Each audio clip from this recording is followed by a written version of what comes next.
What is going on, everybody? Welcome back to Nintendo Land, and we might have finally just got our first look at how the boss battles will work within Kirby and the Forgotten Land, as a Japanese Kirby Twitter account actually tweeted out a video of the battle between the new Clawline boss fight, and we have a full video of that. So I'm going to show you guys the full video originally, and then kind of talk about it and explain how the other boss fights are probably going to work in a similar manner. So here is the official boss fight video.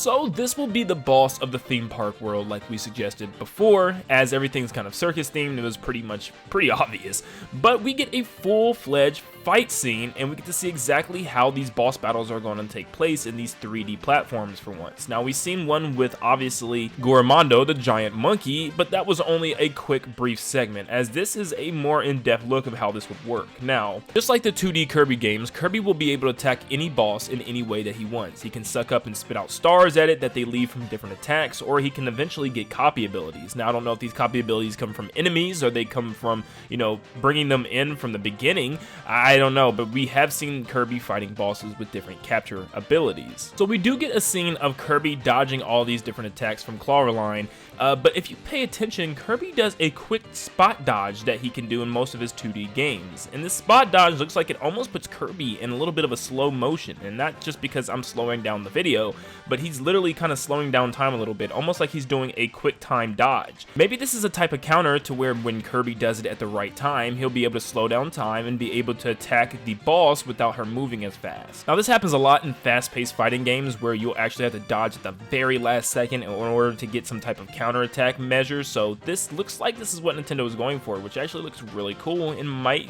kind of lead to the fact that you can't just run around the stage willy-nilly. You have to actually dodge and jump and move out of the way at the last second, which is really cool. We then see Clawline get kind of angry and meow at Kirby in a ferocious way, and this might be signifying that she's halfway through her health. Normally Kirby bosses do some type of roar or some type of animation when they're halfway dead, signifying that they're about to step it up a notch, and they normally change a drastic part of how they fight, and as you can see with Clawline, she does the same. It seems that the first half of the battle is going to be her all on the ground trying to swipe away at Kirby, but the second part is her climbing these scaffoldings and throwing her knives? Yeah, she's throwing knives at Kirby from the top of the tower, and then this light will kind of fly over and kind of zoom in on Kirby, and when the light lands on Kirby, that's when Clawline will actually jump down and try to swipe him with her claws, which is very interesting. So the battle can definitely take place outside of the actual arena itself and use the nearby surroundings to enhance the gameplay, which I absolutely love.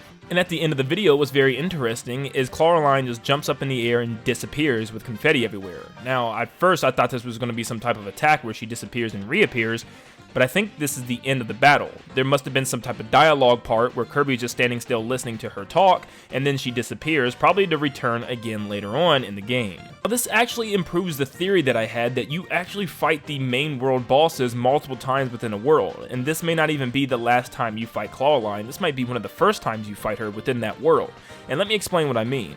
We see a scene of Kirby fighting another boss, which seems to be the desert area known as Silly Dillo, and he tries to capture Kirby within this cage, and we talked all about this boss and everything, but what's very interesting about him is that we actually see him in a completely new environment in a completely different scene.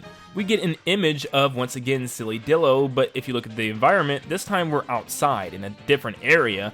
So maybe you actually fight these bosses multiple different times within this world, and eventually you come to a final boss with them, which means you could fight them up to 2 or 3 times within a world until eventually defeating them for good at the end of the world, which is actually pretty interesting. I actually like that idea. Maybe they improve their skills or get a little bit harder each time. What do you think of this boss fight footage against Clawline? Are you excited about this game even more? Are you interested to see how these bosses are actually going to work? And was there anything that I may have missed that you found on the line yourself? Because Kirby stuff is coming out left and right, and it's almost impossible to keep track of all of it. But thank you guys so much for tuning in. If you enjoyed today's video, make sure you leave a like, subscribe to stay up to date on all things Kirby and the Forgotten Land, and of course, Nintendo in general. And like always, I'll see you all on the next one. See you guys.